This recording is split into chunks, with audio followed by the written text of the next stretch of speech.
So for those who don't know me, I'm Chris Benner. I'm the professor for Sociology 30C, but also the director of the Everett Program for Technology and Social Change. And I will mention, when I've talked to a number of people about our two distinguished guests here today, Amory, Lovins, and Jamila, Raqib. For people who know their work, they say, well, that's an interesting combination. Why are they together on the same panel? And we actually specifically requested them to be on the same panel because they both touch different themes of the work we try and do in the Everett program, which is all about connecting students to social justice and environmental justice organizations in the world and helping to promote the work that they do. And when we think about social change in the world, we look at both social enterprise, social entrepreneurship. How do you harness the energy and innovation and revenue generation potential for good in the world? And how do you also link with social movements and organizing and protest and resistance against many of the challenging things that exist in the world? And you'll see that Amory Lovins and Jamila Raqib cover both of those dimensions of social change in really interesting and innovative ways. And so I'm going to start with Amory, and he'll present some of his work, and then I'll introduce Jamila after that. So Amory Lovins was actually one of the early recipients of the Right Livelihood Award in 1983.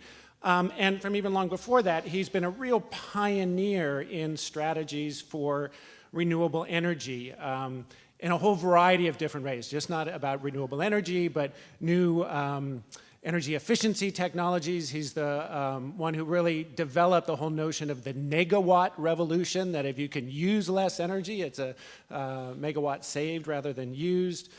He has received an innumerable number of awards, including the MacArthur Award, the Ashoka Fellowship.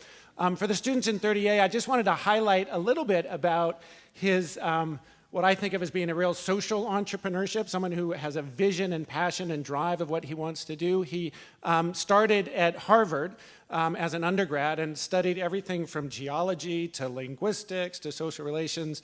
And at a point when he was asked to specialize more into a major, he said, "Nah, I don't think I'm going to do that," and dropped out of Harvard. And then got into Oxford as a graduate student and started studying a whole range of different issues in Oxford and becoming an expert there, and eventually became a Don, a lecturer, teacher at Oxford. Wanted to do a PhD in energy. Oxford did not have a PhD program in energy at that point. So he dropped out of Oxford and pursued his own career and has become a world leader in these issues around building a future in which we can have a clean economy. He founded the Rocky Mountain Institute himself in 1982. It's an independent, nonpartisan nonprofit, started at that point. It now has about 180 staff, $42 million roughly in annual operations. And the Rocky Mountain Institute is a really critical player in engaging businesses, communities, institutions, entrepreneurs, a whole variety of stakeholders in trying to promote the adoption of market-based solutions to cost-effectively shift away from fossil fuels to more efficiency and renewables to build a better future. So with that, please join me in welcoming Amory Lovins.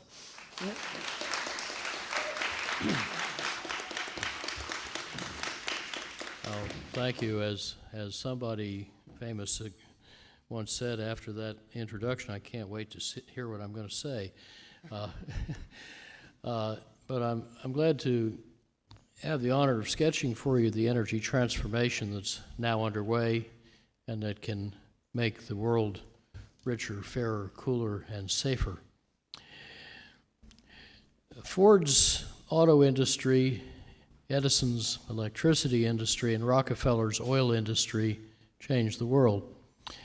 And if Ford and Edison took a very long nap on one of their car camping holidays together and woke up and saw their businesses today, they would recognize almost everything except the electronics. And yet their industries faced vast disruptions as 21st century technology and speed collide head-on with 20th and even 19th century institutions, rules, and cultures. So I'd like to sketch for you how the first two of these three great industries are coming together to eat the third one. As we might imagine Ford mischievously muttering to Edison, "Let's see what happens when electricity displaces gasoline. Then those electric cars add flexibility and cheap distributed storage to help the electric grid accept variable solar and wind power, while the electric cars also make batteries cheap for everyone, enabling distributed solar power everywhere, all replacing giant power stations and their fossil fuels." Energy savings are now delivering more global energy services than oil, more than any energy source. In the U.S. since 1975, they've saved 30 times as much cumulative energy, two-thirds of it through smarter technologies, as all renewables have added. But efficiency is just getting started. In 1975, our government and industry all insisted that the energy needed to make $1 of GDP could not fall. A year later, I heretically suggested it could drop 72% in 50 years. So far, it's dropped 57% in 42 years. And yet, just the innovations already made by 2010 can save another threefold, twice what I originally thought, at a third the real cost. Today, that looks conservative.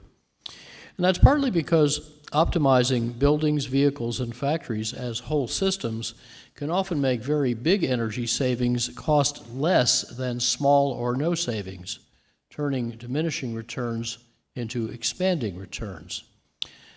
For example, my wife, Judy, who's around somewhere, and I live in this place 2,200 meters up in the Colorado Rockies near Aspen, where temperatures used to dip as low as minus 44 Celsius, minus 47 Fahrenheit.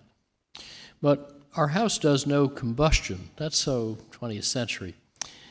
Super insulation, ventilation, heat recovery, and super windows that insulate like 16 or even 22 sheets of glass but look like 2 and cost less than 3 make this building 99% passive solar heated, 1% active solar. Eliminating the heating system more than paid up front for the efficiency that displaced the heating system.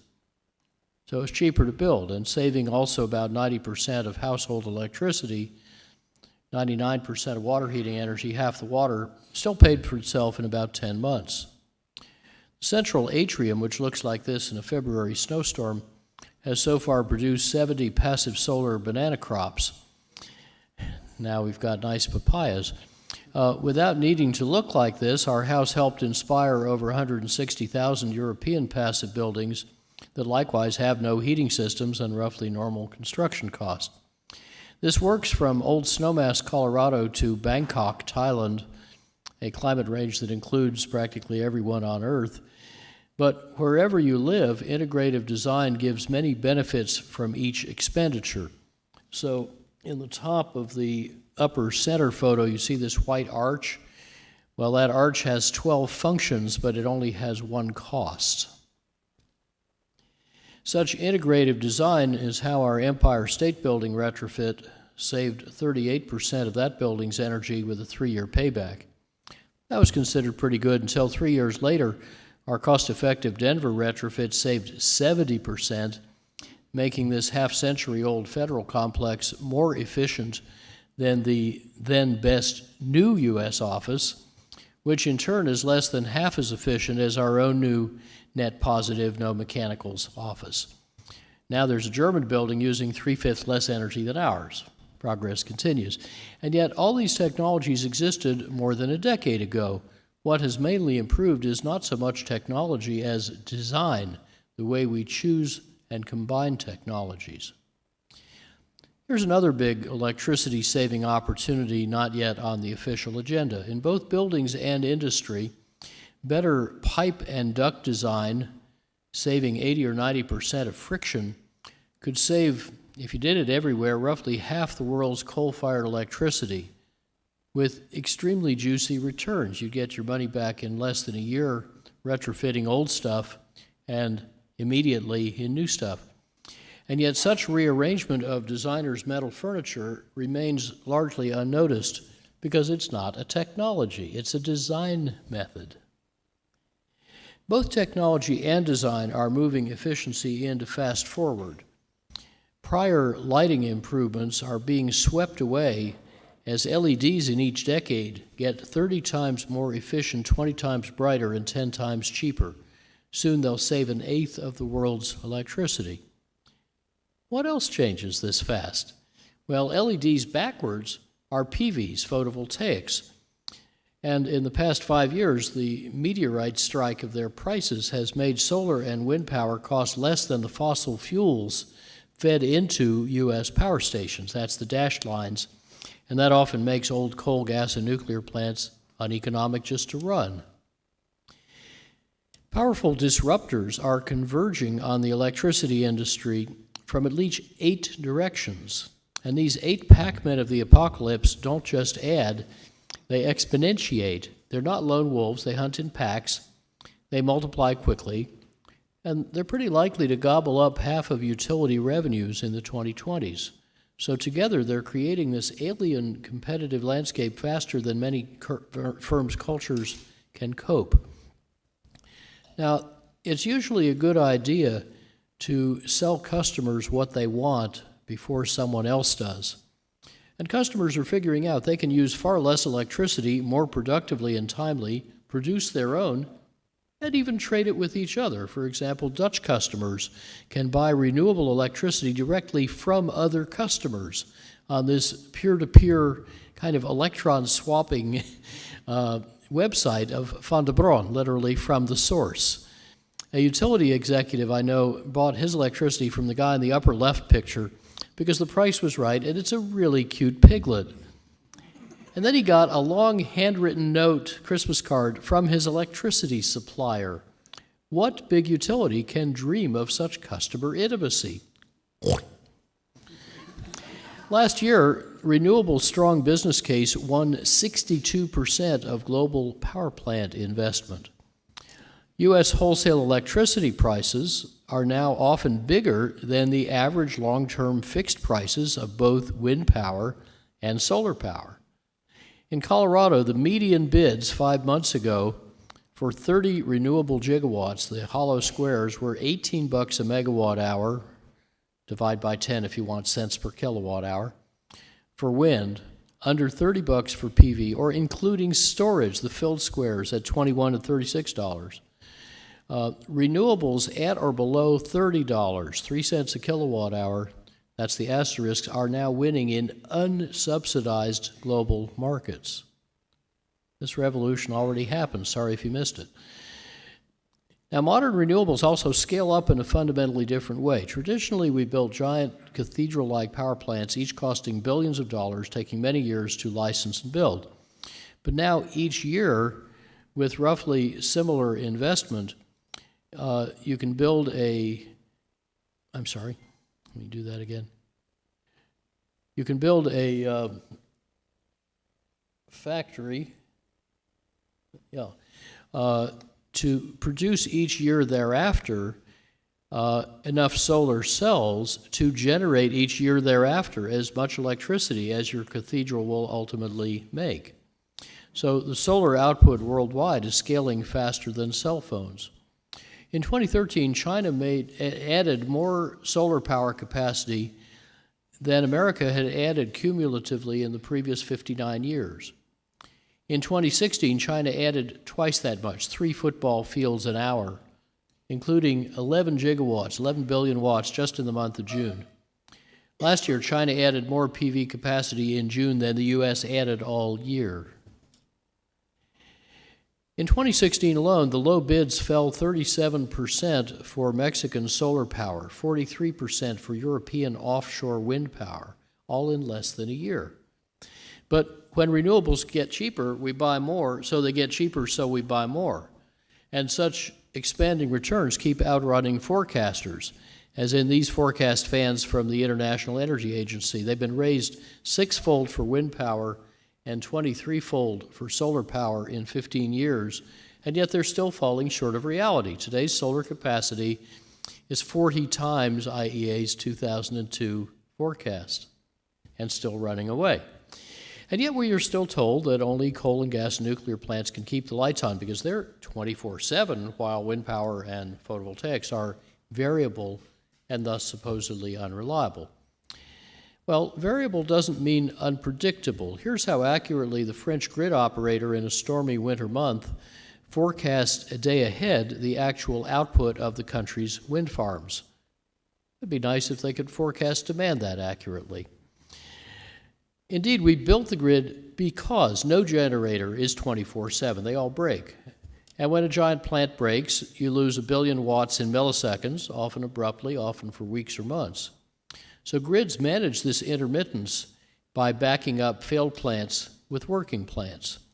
And in exactly the same way, but often at lower cost, grids can manage the forecastable variations of solar and wind power by backing up those variable renewables with a portfolio of other renewables, all forecasted, integrated, and diversified by type and by location. So in Texas, whose grid has no big hydro dams and is not connected to the rest of the country, a 2050 summer week's expected loads can get much smaller and less peaky with efficient use. Now let's do all of that with renewables. We can make 86% of the annual electricity with a combination of wind and photovoltaics. You can see they're highly variable. And the other 14% from dispatchable renewables, which we can have whenever we want. So that's solar thermal electric with heat storage to run into or through the night, geothermal, small hydro, burning industrial, agricultural, and municipal waste, burning obsolete energy studies, burning feedlot biogas and existing gas turbines. So now we're 100% renewable, but you can see it's not a great match to the load shape, the lower dashed line, because we have a combination of surpluses and deficits. So now let's take the surpluses and put them into two kinds of distributed storage that are worth buying anyway, namely ice storage, air conditioning, and smart charging of electric autos.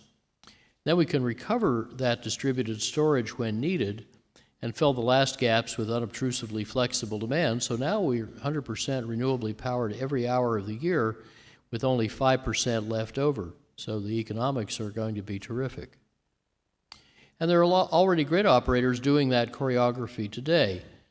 Germany, Italy, Britain are about a third renewably powered, but there are 4 other European countries not rich in hydro that meet about half their electricity needs from renewables, adding no bulk storage, and with much better reliability than ours, 10 times ours in the case of Denmark and Germany.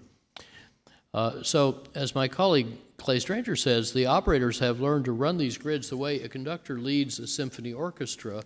No instrument plays all the time, but the ensemble together continuously makes beautiful music. Now, there are 1 billion people with no power lines, no electricity, little prospect of getting or affording it on family incomes of $2 a day or less. So they're using kerosene lamps that kill about 4 million people a year. They would rank 8th among nations in carbon emissions, and they're burning about $38 billion worth of kerosene a year, 1/5 of the total cost of global lighting, to deliver very inefficiently 1/1000th of the world's light. But now we can banish darkness so daughters and sons can learn to read. An entrepreneurial village woman can sell or lease an integrated photovoltaic LED, lithium battery, smart chip lighting package like this Waka Waka, Swahili for shines brightly, which will put out this much light for 10 hours or that much light for 150 hours after 1 day in the sun or 2 days in the cloud. It pays back in weeks to months against kerosene. You can microfinance it by scratch cards or by the smartphone that it recharges off the USB port. And eliminating kerosene is like that family's getting an extra month's income every year forever. Richer people are starting to get off oil too. China last year sold more electric vehicles than the world sold the year before. Now India and Germany are targeting 100% electric vehicles by 2030, so lithium battery costs are plummeting. The main forecasts of rapid growth in electric vehicles didn't count that, nor did they count 4 further accelerators. ultralighting the vehicles, that can save up to 2/3 of the batteries, more on that in a second. Fee-bates, similar to the policies that made 1/3 of Norway's new cars electric, that's 50 times the U.S. share, policy matters. Shareable, autonomous, and mobility as a service business models, which strongly advantage electric propulsion, and monetizing electric vehicles' value to the grid to earn back up to half the sticker price. Now, as batteries' rapid cost drop continues, electric vehicles in the mid-2020s are going to match today's auto sticker price or even beat them with new battery chemistries that are 10 times cheaper than lithium and now starting to scale up production. They use nothing rare, toxic, or flammable.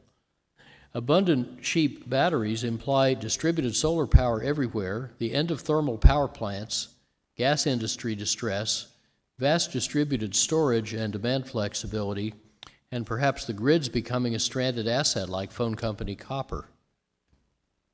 Electric vehicles can get even cheaper and spread faster if we first make autos 2 or 3 times more efficient. So the carbon fiber electric cars that I invented 25 years ago, we designed 17 years ago. Toyota used our methods 10 years ago to design as a 3-fold lighter plug-in hybrid. Those entered the German market in 2013. The 124 mile per gallon equivalent model I drive at the lower right is profitable for BMW, which says its carbon fiber is paid for by needing fewer batteries, which then charge faster. An improved manufacturing process my team developed and sold to a German Tier 1 let us make this ultralight carbon cap, tougher than titanium, in 1 minute a dozen years ago. You can tell from the sound it's really strong and stiff, and we can pass it around. Don't worry about dropping it, just so I get it back. If we made all U.S.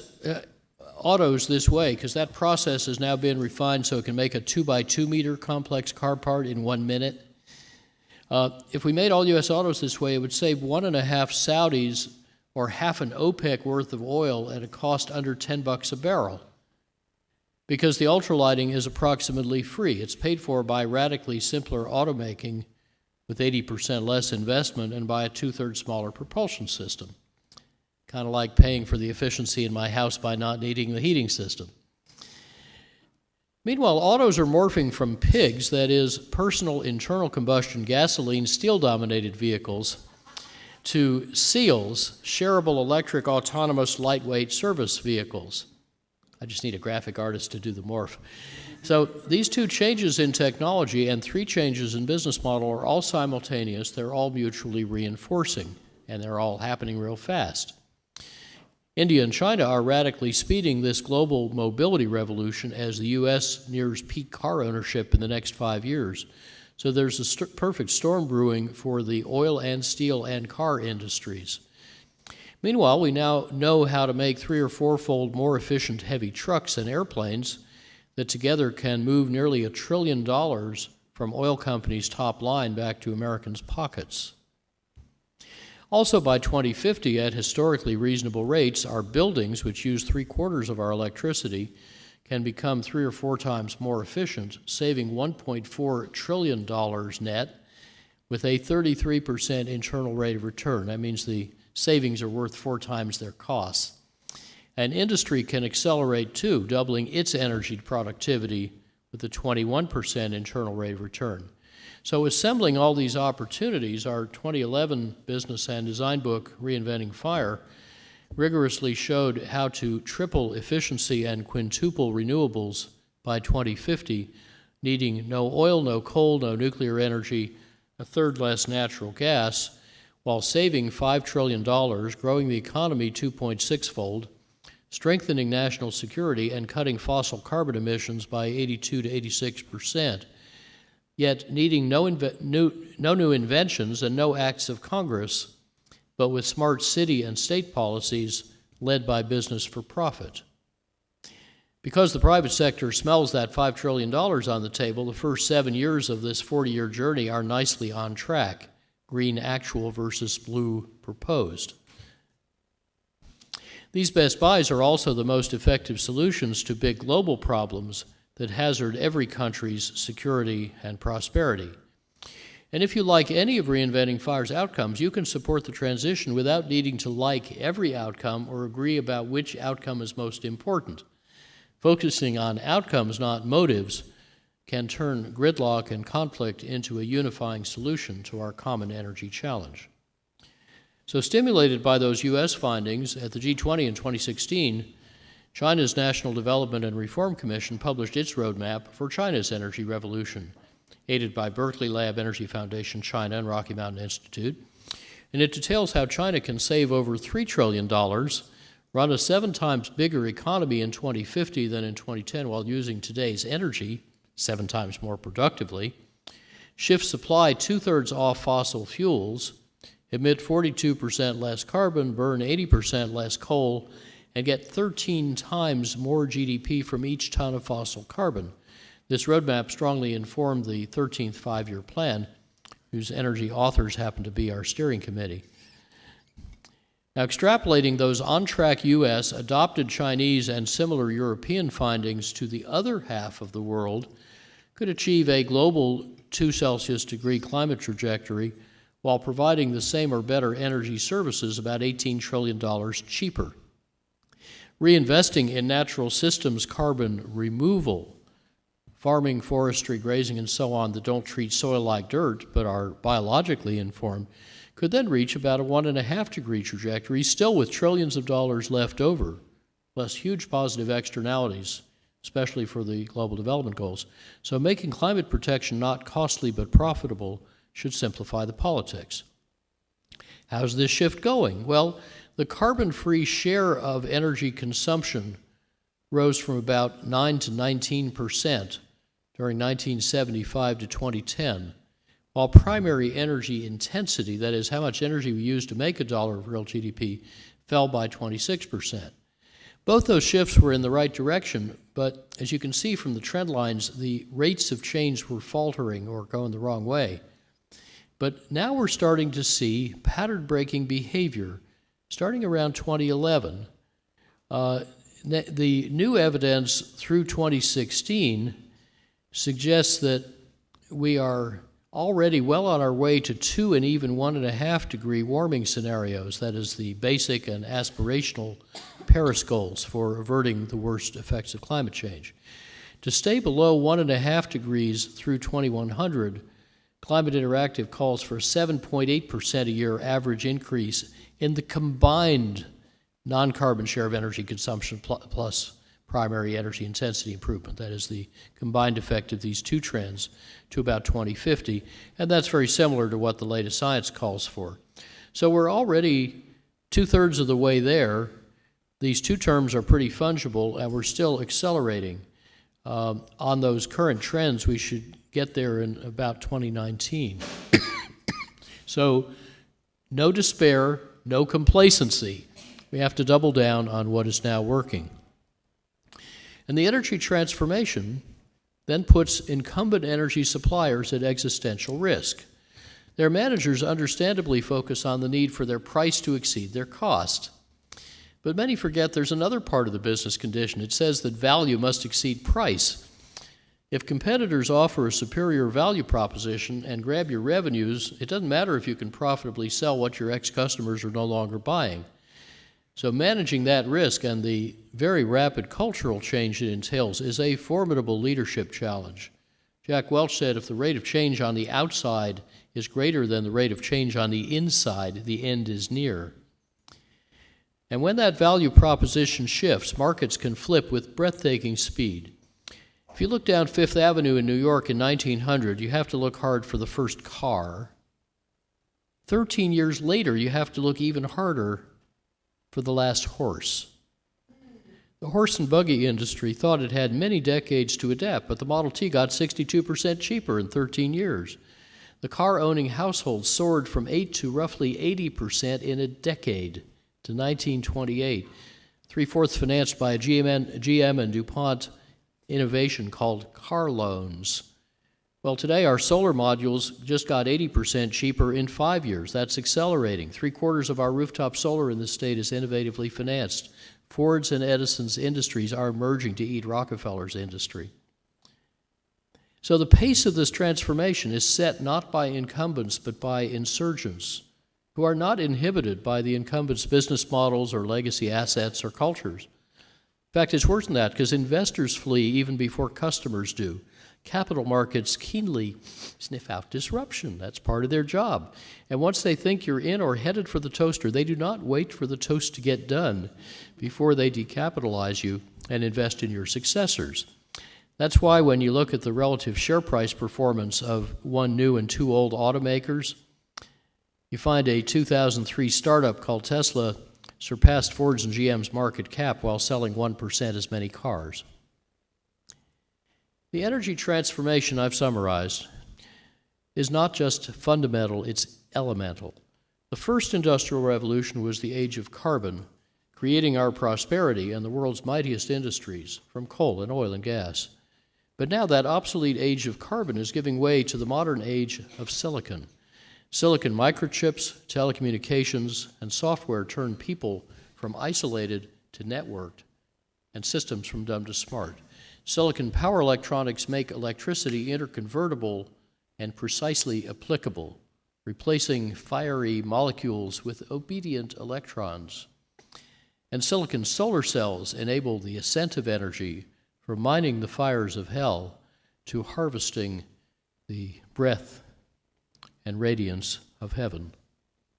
So let's discuss how to enable the new energy system, not protect the old one, so the global energy transformation can move at the pace and cost of software, not of infrastructure, and can be not constrained by the inertia of incumbents, but sped by the ambition of insurgents. Thank you all for your good work and your kind attention.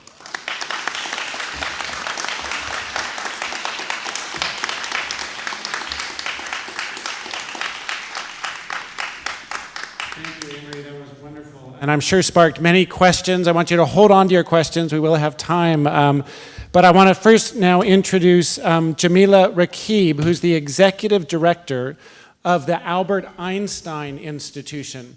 Now, the Albert Einstein Institution was founded in, I have it here, 1983, by Gene Sharp, who was the recipient of the Right Livelihood Award in 2012.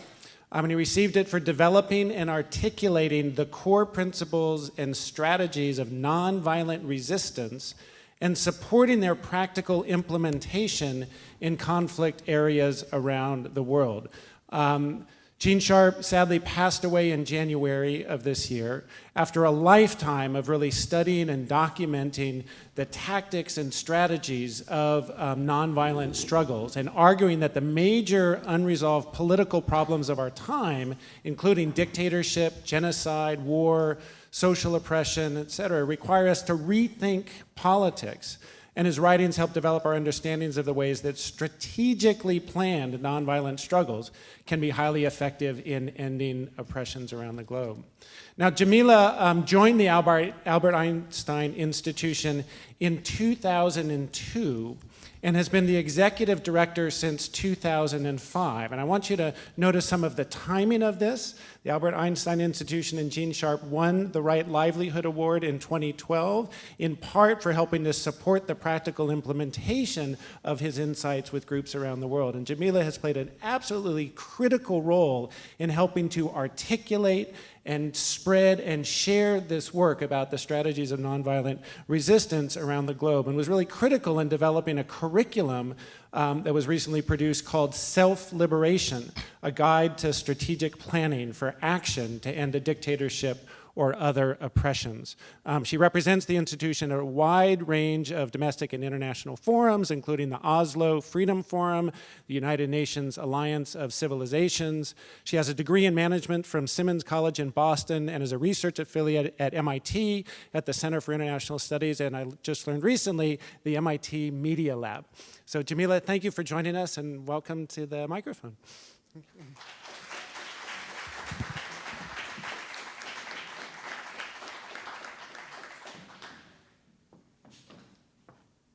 so much, and thank you for that very informative. I mean, I've learned a lot, so I really appreciate that. Let's see. Okay, let's move this. So again, thank you so much. It's an honor to be here. I'm really pleased for this opportunity to talk about a subject that's increasingly important in our world. Today, it's impossible to fully understand the world without understanding the role that civil resistance movements are playing as drivers of change on every continent. In Nicaragua, against unpopular presidential reforms, in Armenia, against corruption and the failed policies of the former ruling party, in Ethiopia, against a gold mining company that is being accused of releasing poisonous toxins in the south of the country, and in Russia by people that are protesting the ban of the messaging app Telegram. And here in the United States, just this weekend, we saw the launching of the Poor People's Campaign, which is a revival of Dr. King's 1968 effort to address what he saw were the root causes of systemic oppression, racism, militarism, and poverty. The campaign is mobilizing thousands of people from all walks of life, to take part in 40 days of public gatherings and civil disobedience to pressure lawmakers to change policies that are keeping far too many in our country poor and disenfranchised. It's an incredible effort that I invite you all to learn about. We're seeing a proliferation of movements like perhaps no other time in history. But in spite of the importance of civil resistance, both in terms of the role that it's played historically and the one that it's having in our world today, the phenomenon is still very much neglected. In terms of its study, the field has come a long way since Gene Sharp started his foundational work in the 1950s. As was mentioned, Gene was my mentor and he was my friend, and much of the more than 15 years that I spent working with him was in observing sort of how his work was spreading, how were people accessing it, and how could we facilitate that access. There's the slide I wanted to show you of Gene and I, and also here's one where he was accepting the Right Livelihood Award in 2012, which was extremely meaningful for him, and really what he saw was massive affirmation of his work. And for that, we remain grateful. His book, From Dictatorship to Democracy, was his most popular, and it still is. It went on to be translated in 35 languages and became a sort of guidebook for how people could undermine dictatorship and also simultaneously empower previously weak people to take action powerfully and effectively. In fact, you may be surprised or maybe not so surprised to learn that I've had a lot of trouble keeping the book in print since our own elections here in this country. When Gene passed away in January, an Ethiopian activist wrote to us to say that he had first come across From Dictatorship to Democracy when he was serving a prison sentence in 2014. He said the book was really impactful for him. He learned that nonviolent resistance isn't a belief system or an ideology, but that it's a technique, that it didn't involve politely asking for his rights or changing the heart of his oppressor, but it was really about a way to seize political power and to deny it to his opponents. And he realized that there's a system to what he had been doing by trial and error, and what people have been doing for thousands of years by trial and error, and that there was a sort of best practices or a set of best practices that could be distilled from that thousands of years of history that could help him to be more effective, that could help him develop a strategy to calculate, what to do, how to do it, when to do it, while preparing for the repression that was sure to follow. In his email, he said that after the Bible, From Dictatorship to Democracy was the most translated book in Ethiopia.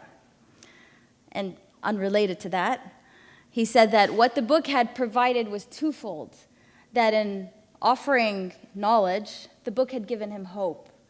And I think this is really key and something that struck me when I was listening to your presentation about the way in which, knowledge of alternatives really constitute grounds for hope.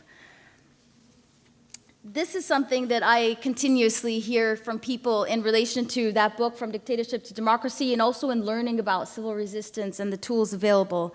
Just the way that knowledge and tools of civil resistance really constitute a powerful antidote to the helplessness that so often characterizes people living under oppression. I came to the US when I was a child. I'm not very good with slides. When I was a child, during the Soviet invasion of Afghanistan. So I know the feeling of helplessness really well. I carried it with me for most of my early life. And I've been thinking about oppression and war and violence and conflict long before I learned there are powerful tools to fight it. And when I did learn about this technique, it was massively empowering to realize that there are tools to help level the playing field against opponents that, yes, may have the capacity to inflict injustice, but against which you're not helpless. So it's a remarkable time, as we all know, for our country and for our world. People are recognizing that they have a role to play in addressing the political problems and also in creating the kind of society that we want to live in. They're also learning that we can't afford to assume that our elected leaders are going to deliver the changes that we need in our societies. Also that we're learning our rights can be degraded, rights that people fought for and sacrificed for, rights that weren't handed to us at any point in our history. And that even in more democratic societies, our systems and our institutions are only as effective as our capacity to defend them. And it's incredible that people are being so inspired to act. And you may know the historian Timothy Snyder, who specializes on Hitler and Stalin. And he says that the assumption that things are going to be okay, that it all work out in the end, that may be the very thing that makes them not okay. People are recognizing that, and they're seeking out the tools that can help them. We've seen that in this country with all the sort of political engagement of the past few years with the Women's March, the action against the Muslim ban, the March for Our Lives, Black Lives Matter, Me Too movement, the environmental movement, and on, and the immigration reform movement. And these are just the activities that the media is able to capture. The demonstrations and the marches and the sort of big displays of dissatisfaction are inspiring and really interesting. But what's even more encouraging is the sort of behind-the-scenes stuff that the media can't capture. Still the trainings that are going on in our country, the capacity building, the kind of reading groups that are forming and neighborhood clubs. People are recognizing that effective action in the future, should things get worse, really require trust with your community. And so I'm seeing a lot of examples of this. And I think, in the movements that have been effective historically, they've absolutely, a prerequisite has been the existence of these types of networks. So the fact that it's a moment of crisis for democracy is also a moment of peak mobilization, which means it's also a moment of opportunity. People are discovering the power of nonviolent resistance, people who may not identify as activists, but who recognize that they have a role to play and are doing this for the first time. It's a sort of contagion effect. Okay. As news of nonviolent movements that are taking place in countries far away are, brought to us in real time. It's really, really interesting as an institution that is kind of observing this on a global scale. It's amazing the way activists are learning from each other. So this is the list of 198 methods that Gene Sharp began collecting back in the 1950s when he realized that, there's just this multitude of specific tools available to us. I like to say that he stopped at 198 because he wanted to communicate that the list was incomplete and that the only limit to the list is the limit to human creativity and innovation and imagination. So this list is probably at least twice as long. There's all kinds of new cool innovations to it. And those are being collected online and by people around the world. I'm really interested in the way that activists are accessing information and learning from each other. And you may be surprised to hear that people are learning from societies that are very different from their own and places far, far away. Like I learned recently that activists in South Korea, when they were planning their struggle in 2016, they actually looked to the anti-corruption movement in Guatemala for insight. So when I later went to Guatemala and I was meeting with some of the organizers of the movement there, they were amazed to learn that what they had done had impacted not just their own society, but that it had been a source of information and inspiration for a country like so different than their own and so far away. But, here's the danger, is that this contagion effect also carries risk because people watch movements taking place. They don't recognize the role of all the planning and preparation. They just see the street action. They see large groups, and they think that's how change happens. And we see some of this in our country as well. So they miss the behind-the-scenes planning, and this is something that a lot of new researchers are paying attention to, the way in which social media is reducing the cost of organizing, right, which sounds really great, but what it means is that movements today are skipping some of these necessary steps of the movements of 10 years ago, of 50 years ago, and when you had 10,000 people, 100,000 or more in the streets, there was an incredible amount of organizing, that had to take place, which took decades to make that happen. So really what you saw was that the quality of the participation was very high. It meant people knew, what the objectives of the movement were, how to behave if arrested, why it was important to keep nonviolent discipline, and really they knew what to do to win and also to preserve those gains. Now we're seeing a lot of large-scale mobilizations without the necessary preparation and planning that makes those movements sustainable. So again, the focus is on capacity building and institution building, without which lasting change is not possible. And I'm sure you've all seen examples of these types of protests, like the Gezi Park and World Cup protests, where observers would look at them and say, yeah, thousands of people in the streets, of course, change is inevitable. But in fact, governments are very much able to withstand this level of street protests and demonstrations. So a lot of the new data is really worrying. It shows that although the frequency of nonviolent struggle, political engagement is going up, the effectiveness is going down. And so people are trying to figure out why that is. I think part of it is this over-reliance on demonstrations and street protests, but the other piece is that governments and oppressive systems are learning. They're learning very, very rapidly, and they understand they don't want to look like the repressive governments of the past. They're much more sophisticated and savvy than in past decades. They also recognize that turning their governments into police states may not be the answer.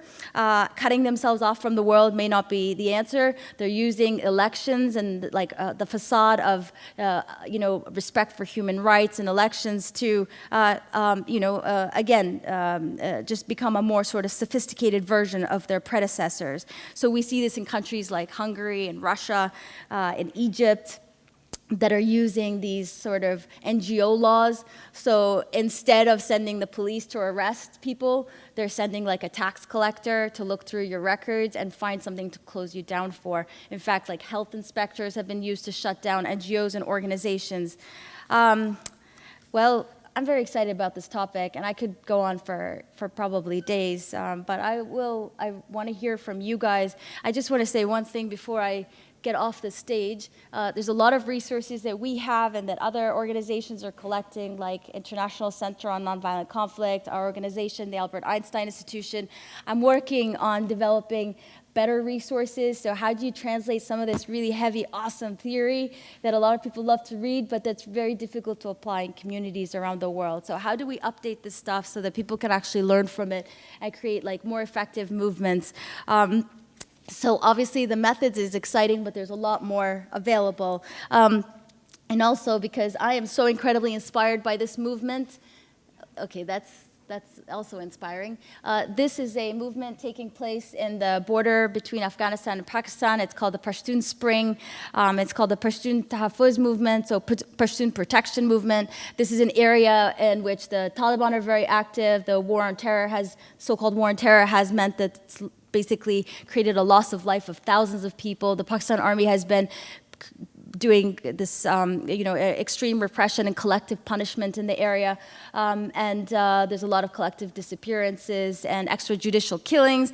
And so there's been a movement emerging for a long time, but it's only in the past, like since March, that people got really fed up with it. So there was the killing of one person who the police and the military says was a terrorist. In fact, his community and his family say he was a shopkeeper and an aspiring model, and he has a really, really active social media account which shows he's a regular kid, loved life, liked to party, hang out with his friends, and the cops basically arrested him and killed him, so it really sparked this movement. And it's an incredible thing. You can see that it's a lot of women, and now it was started as a march of 30 people who were incredibly brave, and now it's a movement of hundreds of thousands of people. This is really the front line against extremism. They're saying no to the violence of the Taliban, no to the violence of the US Army, of the Pakistan Army. They're saying basically like March for Our Lives. In fact, they're saying they're quietly watching March for Our Lives, and the way March for Our Lives is crafting the message of shaming lawmakers, of failing to keep them safe. They're saying, we also deserve to live in peace, and we say no to extremism and no to militarism. And so, anyway, I'm really excited about this movement. This is an area of the world that has, been a source of both a lot of really powerful nonviolent resistance movements and also a lot of instability and violence. So it's something we really have to pay attention to because we don't want to send the message that it's violence that gets attention. So anyway, I just invite you to look into this movement and sort of observe where it's going. I'm going to stop now. So anyway, thank you so much.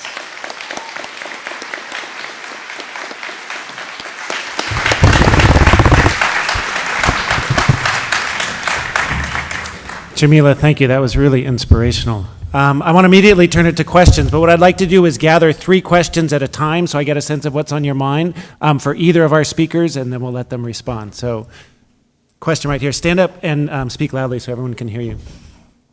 Good afternoon, and thank you for sharing this knowledge with us. My name is Jamila. I'm a student of Chris Benner's over at Sociology 30C. My question for you is, aside from the inspectors, let's say in other countries such as Russia, that have been used to shut down non-government organizations, aside from health inspectors and so forth, what other methods of subversion are taking place that we have not probably seen out here yet? Let me get a couple other questions and you can reply to that. Other questions? Yes? Kind of a combination. Amory's talked about how what we need to do more than anything is double down on solutions that already exist. And to me, that's very much exactly where you're coming from. That's right. So I want to comment on saying, what do you think is working now? Maybe specific examples, but how you, in a sense, cross-pollinate. For example, we're working against fracking in Monterey County. Oil workers come up, they say, you're taking our jobs. Our job then is to say, we're going to find jobs for you, but there also needs to be, in a sense, protest against oil companies suppressing what's popular, what could actually happen through a ballot initiative, because local governments are taking too much pressure from oil companies. So again, it's saying, how is the synergy of these kind of things, and maybe what are some examples? That's great. We'll take one more. Back.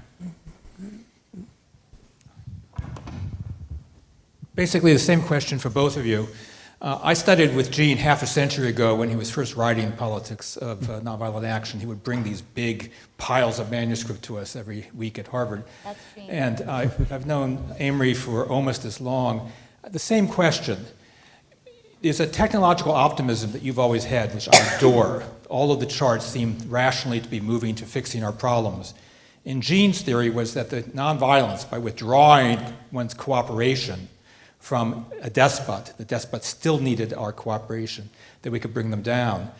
But the events in the Arab Spring, which caused so much hope, are largely dust now.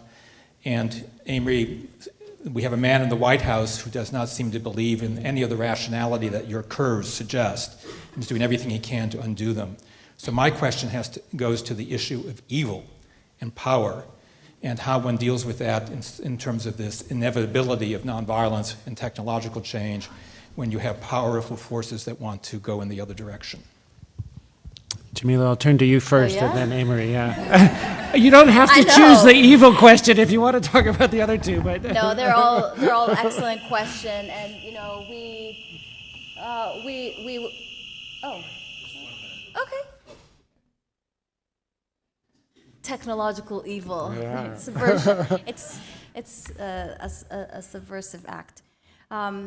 Yeah, and speaking of subversion, the examples I gave were some of the obvious ones that I think human rights defenders have been reporting for a very long time, but there's lots of examples of how our own government is also studying how social movements operate, and in order to learn, that for a variety of purposes, right? And so, I meet with police departments that are trying to understand protests, for example. I met with the chief of police of Cambridge, right, which is a place maybe similar to this town, but they're still trying to understand, how to handle like public protests. I think that the big one is the way in which the crafting of the message is being kind of subverted and undermined. So basically, movements, for example, people using civil disobedience for protection of their community against like fracking operations or pipelines and things like that.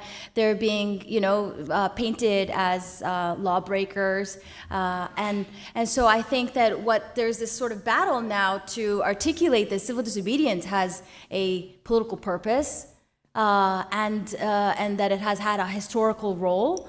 And so I think it's sort of, in some ways, that sort of battle of narratives. And I think there's probably people working on collecting the way in which, governments are subverting. So there's lots and lots, and I think they're getting better at it. We see examples of the way in which, one of the things is a little complex, we don't have to get into it, but this idea that the normal means of repression don't work so well. So beatings and arrests and torture and things like that of the old school style, they're still being used, unfortunately, in the world. But now there's other ways to like undermine activists, because the goal is not necessarily to punish people, it's to make them stop what they're doing. And so if you can get them to stop what they're doing by by other means, then the governments are definitely using that. I guess we were talking about the Arab Spring as well, and the reduced effectiveness, and maybe this is one of the dangers, is the way in which this sort of new narrative is emerging, that our choices are like doing nothing, especially in the Middle East. This is this terrible choice offered to people for so many years, that asking for your rights means chaos. And so I think that, maybe it's too early to call the Arab Spring a failure. Clearly, there were ways in which those hopes have been dashed, but there are important consequences of those demands for change that I think are still ongoing. And so, if you look at Syria, a lot of people think that was a failure of nonviolent resistance, when in fact it's a failure of violence. Because the nonviolent resistance was extremely effective in the years that it was disciplined and nonviolent. So I would say that we need to improve the way this technique operates. This is not a perfect cure for the world's problems. I think again, it's a nonviolent arms race, right? The opponents are innovating perhaps faster. There's incredible innovation and creativity by people in every country in the world. We're just not collecting this knowledge and sharing it in a way that can really be a basis of learning. And I think that's really what I see as a dangerous piece. But we need to pay more attention to this and figure out how to improve it.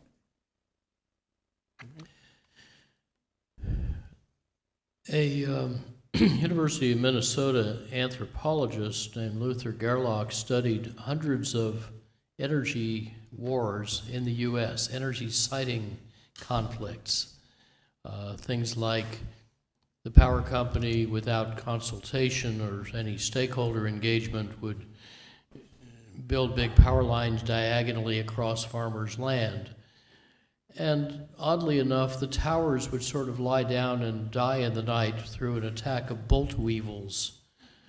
And the FBI had helicopters, hundreds of agents. They never caught anybody. The interesting lesson of Gerlach's work was that when a hierarchy and a network come into conflict, the network virtually always wins because it's a much more adaptable form of social organization. I suppose it's possible to have a non-hierarchical network dictatorship, but I don't know if we've seen one. It may be a contradiction in terms. Mm-hmm. So I take some hope from that analogy. I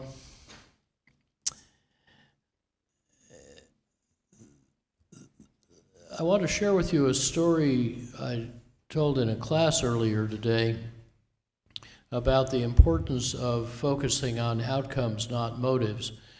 I gave a talk a year or two ago, as I occasionally do, to what's called Club 20, which is the extractive industries group of the western Colorado region.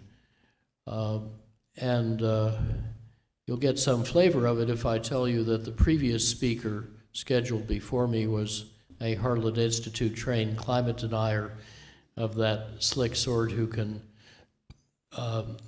spew 300 fallacies in 10 minutes, each of which would take a half hour to rebut.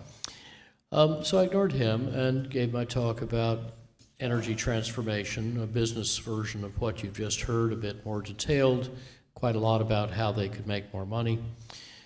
And as I was leaving, a guy came running up and said, "Excuse me, could I ask you a question?" I said, "Yes, sir." He said, "I'm a lifelong conservative Republican, and I think climate change is a hoax and Al Gore is a fraud. But let me see if I got this right. I think what I just heard you tell us is we should do all the same things anyway in order to make more profit and strengthen national security. Did I get that right?" I said, "Yes, bingo, you got it exactly right." Now, I was later urged by somebody else that I should have told him to study more carefully his climate science. Why should I do that? We already agreed for the reasons he cared about. Why should I make him wrong? That doesn't get us anywhere. So I think there are several lessons out of this. One is I want to draw your attention to the application of Aikido to politics. Aikido is a vigorous but essentially nonviolent martial art. If you want to see it in action, go to Shibata Sensei with a hyphen Aikido video, and you'll see this 62-year-old guy who just sort of stands there and moves around a little, and a bunch of big, strong 20-somethings come at him singly or multiply, trying to attack him, and they all just go flying. He often doesn't even touch them, because in Aikido, it's a blending of energies. If you were coming rushing at me to attack me, I could try to stay rigidly fixed in position and hope you'll bounce off, or I could embrace your incoming energy, blend with it, and just help you harmlessly past. So in Aikido politics, you don't fight with an opponent, you dance with a partner. You're committed to process, not outcome, in the belief that a good process will yield a better outcome than anyone thought of in the first place. And then it's your job to make sure that whoever needs to take credit for the outcome will do so, whether they deserve it or not. And in Aikido politics, you honor others' beliefs as you would your own, even if you disagree with them. Now, this is different than what you just talked about, but it has certain affinities, and it's very disarming. It almost always works. I could tell you a bunch of stories about that. Much as nonviolent sanctions surprisingly often defeated the SS in Nazi-occupied Europe. So I think there is a certain convergence of what we're learning in energy-related conflict and what you're describing in broader social movements. And I really find it quite encouraging that this cross-pollination is going on. Of course, I've admired Gene's work for a very long time and made it part of what we call a new strategic triad for security, which is conflict prevention, conflict resolution, non-provocative defense, of which nonviolent sanctions are a very important element. And I think we all need to get better at this stuff, which brings me finally to the question about the guy in the White House. I don't pay much attention to him because, as Cutler Cleveland said, a political scientist, right after the election, he got it exactly right. The president is not the federal government. The federal government is not all government.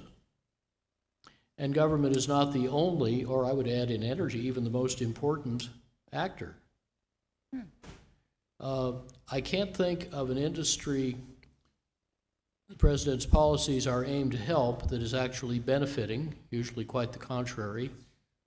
He's just done 3 things that threaten to blow up the auto industry in the name of helping the auto industry. And this may be Boulding's law of political irony, that whatever you try to do to help people hurts them and vice versa. But I think it's mostly just not understanding what he's doing.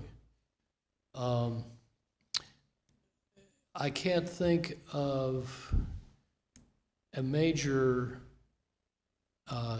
energy policy change he's tried to make that is working or will work, because he's trying to go completely against market forces. I would say our professional civil service and our courts, by and large, have acquitted themselves very well in this test. And I would remind you, since I'm 70, I can take a longish view, having seen some of this stuff before, that there is Newton's third law of politics, which says to every action there is an equal or greater and opposite reaction. You could make a case that the outcome of the election was a remarkably good thing for civic engagement, investigative journalism, newspapers, women's rights, gay rights, and a whole bunch of other issues that we care about. And it may not seem that way when you're in the middle of it, but I think we may look back on it and see this as a galvanizing moment. I think we have time for one more round of 2 questions. In the back there, Joe.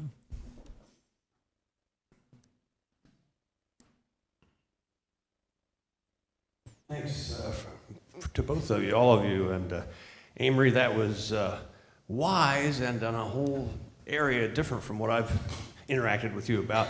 I'm going to get back to the nerd thing here. I have an interesting question. I've always been intrigued, solar energy.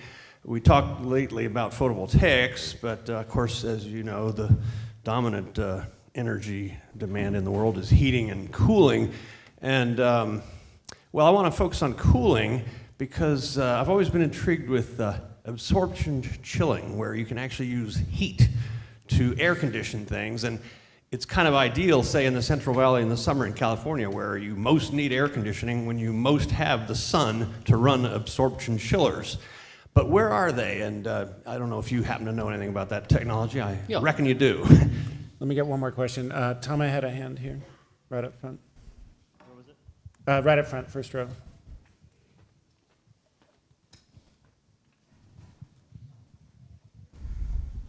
I just want to thank both of you. This is very rare, at least speaking from my own experiences, to have such an illuminating presentation. And this is a question that's directed to both of you.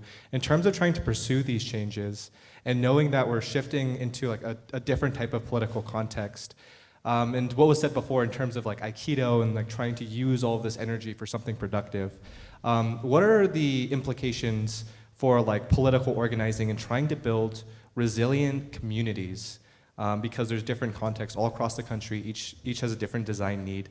How can we engage in the political process, you know, as younger activists, to be agents of change and to make change in our communities that are needed for the challenges of climate change and the need for new technology? Amory, I think I'll have you answer first, and any last words you want to have, and then I'll let Jamila have the last word. Let me try the technical question first, and then answer that one. Yeah, for that one, and I'll see if I have anything to add. I probably won't. Okay.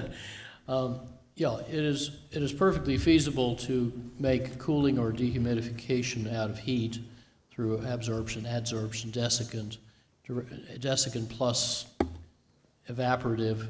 That'll do the job of space cooling, Jerry, anywhere in the world. But I want to put it, oh, can we have the projector back, please? Can you turn the projector back on in the back? Yeah. Oh, it's up there now, great. Thanks. I want to put this in context so I can share briefly a way to think about space cooling. These are the chairs in our new office, which has no heating or cooling equipment. Each chair has 4 watts of little silent computer muffin fans and a pair of 7-watt electric space heaters. And if the temperature in the room is between 64 and 86 F, you will be perfectly comfortable sitting in that chair and adjusting to your individual requirements with a little slider switch or a smartphone app. So this is called a hyperchair. And this comes from the principle of, 30-odd years ago, I asked my hostess in Tokyo, why don't you heat your house? And she said, why should I? Is the house cold? And then you realize that the house has no nervous system, no comfort sensation, only people do, so you should deliver comfort to people like we deliver task light to your eyes, rather than conditioning the building. Then, of course, there are about 10 things you can do to extend the range of conditions in which people feel comfortable.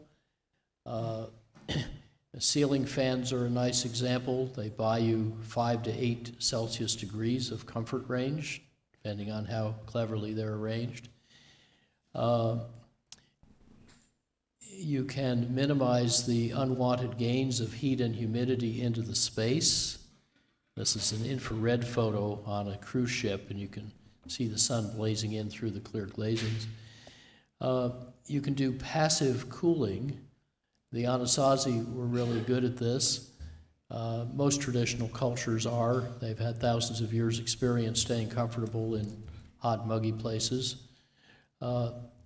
And you can do active non-refrigerative cooling, which is the step you're asking about. You can also, if you want, do super efficient refrigerative cooling, and you can store coolth and do better controls. Funny thing, this is the sequence in the Handbook of Fundamentals of ASHRAE, the Professional Association of People Who Deal with Air Conditioning.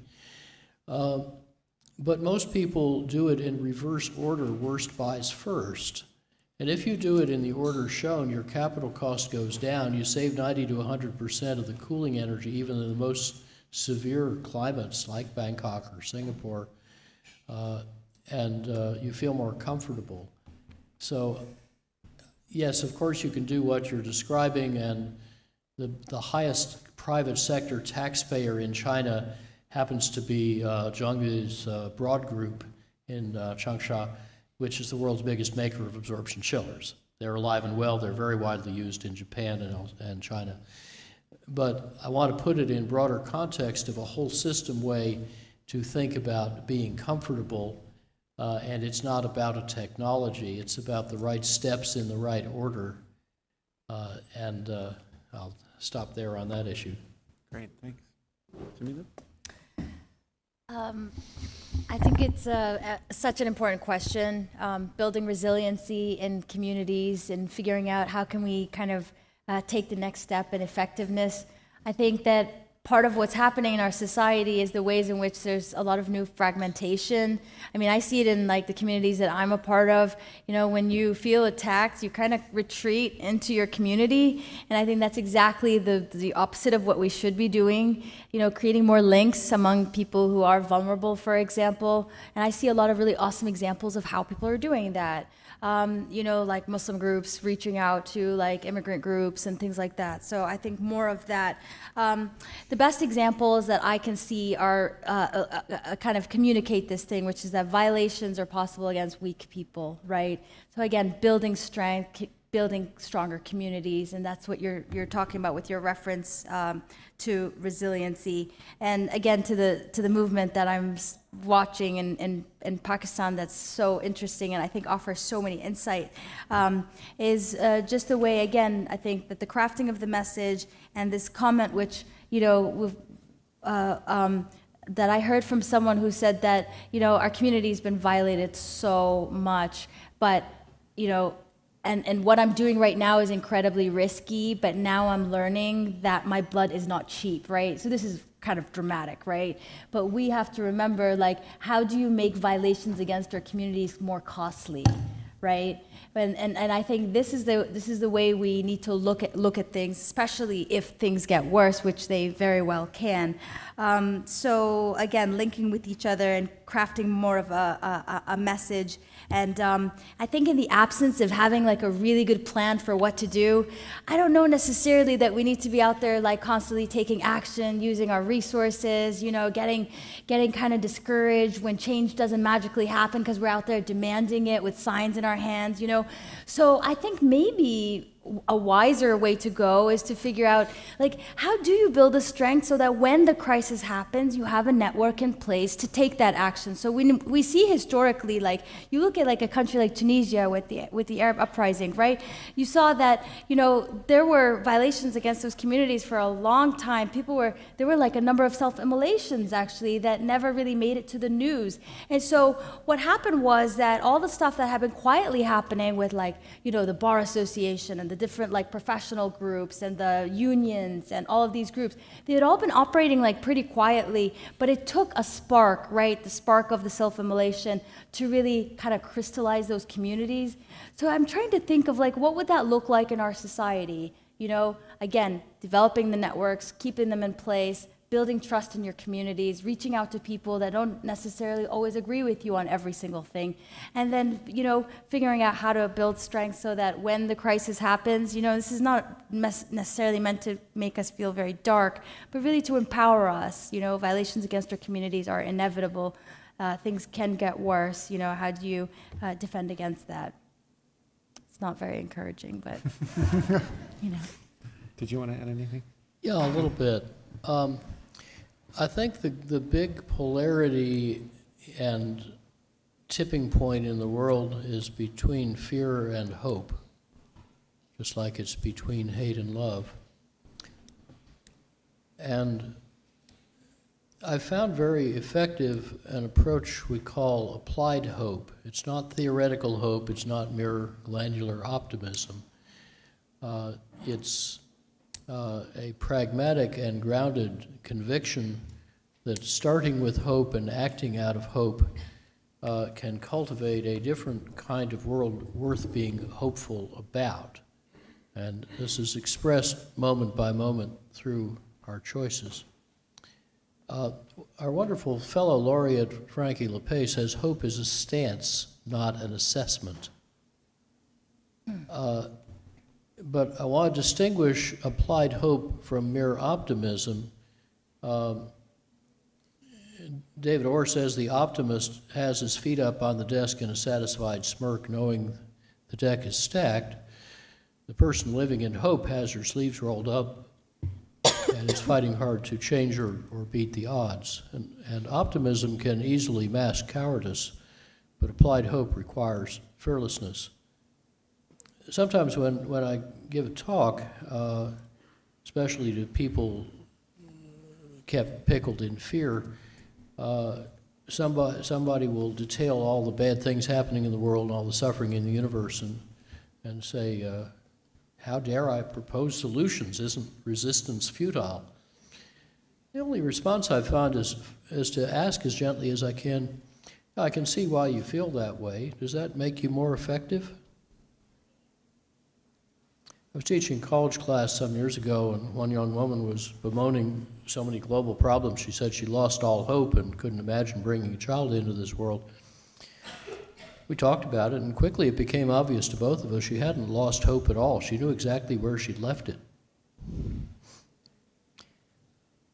So I think the solid foundation for feeling better about the future is to improve it, tangibly, durably, reproducibly, scalably. And that means that we need to be practitioners, not theorists, synthesis, not specialists. We need to do solutions, not problems. We need to do transformation, not incrementalism. I used to work for an inventor named Edwin Land who said, never undertake a project unless it is manifestly important and nearly impossible. So I think it's time to shift our language and action, as my wife Judy says, from somebody should to I will, to do real work on real projects, to go to scale, and to learn from that early activist, St. Francis of Assisi, who said, preach the gospel at all times. If necessary, use words.